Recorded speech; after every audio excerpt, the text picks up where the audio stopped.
And let's finish reading The Wonderful O by James Thurber. And then, as by a miracle of motion, the Vandals stood upon the shore, and all the people of the island stood about them. "Your hour has struck," said Andreas. "Here is your ship. Be gone." "The gangway and the decks are oozy with oysters," cried Black, "and Portuguese men-o'-war, and lobsters and octopuses and swordfish are sawing something below the waterline, urged on by a horrid school of chortling porpoises." Hyde was suddenly up to his ankles in phantasmagoria. "Crabs, crayfish, prawns, shrimps," he howled, alias the decapods, centipedes and spiders, alias the arthropods, snails and slugs, alias mollusks and gastropods. He thought he saw crickets too, alias orthopetra, and a score of zooming bats, alias Chiroptera. He turned and ran, pursued by rodents small and big, the rat, the rabbit, and the guinea pig. The unseen clock struck 1.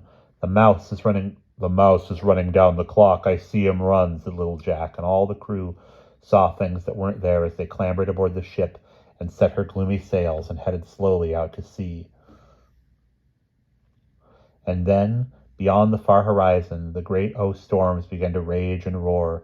The hurricanes, Connie, Dorothy, and Flora, Imogene, Josephine, and Nora, the typhoon and the monsoon, the cyclone and tornado, and there were cloudbursts and waterspouts, and fog and snow, and whirlpools and maelstroms, and other odd phenomena, each with its O.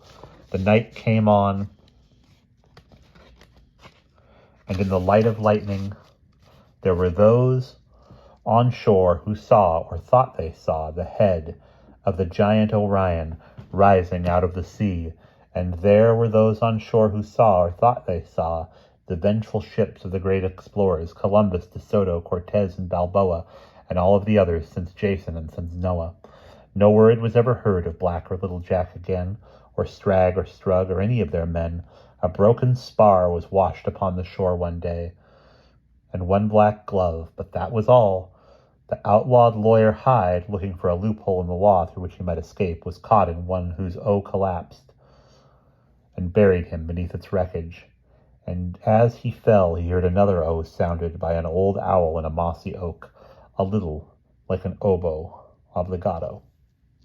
Working with valor and love and hope, the islanders put the O back in everything that had lost it. The name Goldilocks regained its laughter, and there were locks for keys, and shoes were no longer she's. A certain couple once more played their fond duets of mandolin and glockenspiel. Ophelia Oliver, who had vanished from the haunts of men, returned wearing both her O's again.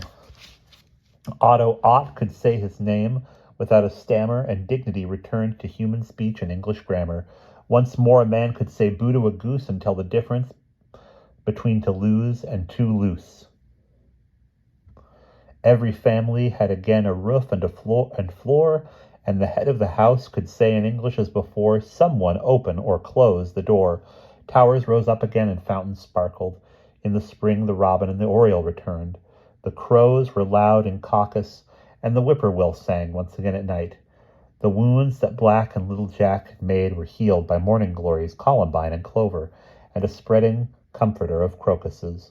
One April morning, Andreas and Andrea were wed. "It could have been worse," the old man said, riding back home from the wedding. "They might have taken A. Then we would have had no marriage, or even carriage, or any walks to walk on." He wiped a tear from his eye. He was worrying about the loss of I.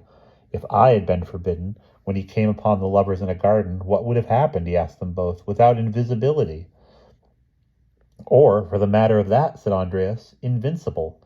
"Invincible," the old man said, "is a matter of O." "What O?" asked Andreas and Andrea together. "The O, lest we forget," the old man said, "in freedom." Suddenly their thoughtful silence was changed to laughter. "Squick his thrug, they heard the parrot squawking. "He must have missed the ship," said Andrea.